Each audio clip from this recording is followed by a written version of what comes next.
আসসালামু আলাইকুম ওয়া রাহমাতুল্লাহ।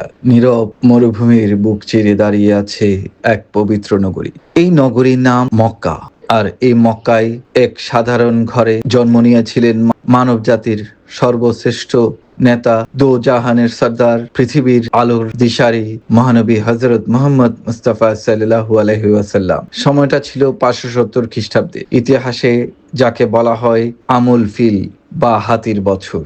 সে সময় মক্কায় বানি হাসিম গোত্রের একটি বিনম্র ঘর, যেখানে জন্ম নিয়েছিলেন মানব জাতির সেই মহান শ্রেষ্ঠ ব্যক্তিত্ব, যিনি অন্ধকারে নিমজ্জিত মানব জাতিকে দেখিয়েছেন সত্য ও আলোর পথ। এই ঘরটি ছিল প্রিয় নবীজি সাল্লাল্লাহু আলাইহি ওয়াসাল্লামের পিতা হযরত আব্দুল্লাহ ইবনে আব্দুল মুত্তালিবের এবং মাতা হযরত আমিনা বিনতে ওহাব এর ঘর। কিন্তু দুঃখজনকভাবে নবীজি সাল্লাল্লাহু আলাইহি ওয়াসাল্লাম জন্মের আগেই তার পিতা ইন্তেকাল করেন এবং জন্মের পর তার মা আমিনা রাদিয়াল্লাহু এর স্নেহেই শুরু হয় তার জীবনের প্রথম অধ্যায়। এই জন্মভিটাটি অবস্থিত পবিত্র কাবা শরীফের খুব কাছেই, যা আজ মুসলমানদের হৃদয়ের গভীরে শ্রদ্ধা ও ভালোবাসার স্থান হিসেবে বিবেচিত। সময়ের প্রবাহে বহু পরিবর্তন এসেছে। উমায়া, আব্বাসীয়, ওসমানীয় বিভিন্ন শাসন আমলে এই স্থানটি সংরক্ষণের চেষ্টা করা হয়েছে, আবার কখনো এটি অন্যভাবে রাখা হয়েছে। পরবর্তীতে এই জন্মস্থানটির উপর নির্মাণ করা হয় একটি লাইব্রেরি, যার নাম মাকতাবা মক্কা আল মোকাররমা।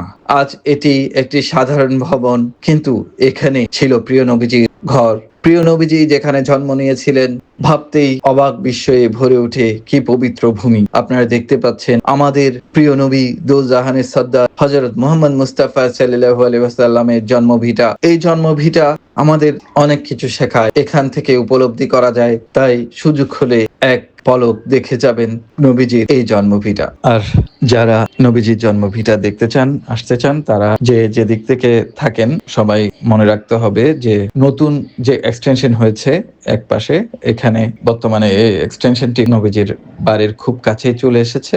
আপনারা যে কাউকে জিজ্ঞেস করলে যে কোনো দিক থেকে নবীজির জন্মভিটার সামনে আসতে পারবেন। তবে এখানে ঢোকা যায় না, এটি রেস্ট্রিক্টেড করে দেওয়া আছে। আপনারা এক পলক দেখে যেতে পারবেন প্রিয় নবীজির জন্মভিটার সামনে থেকে। মির্জা ইমতিয়াজ।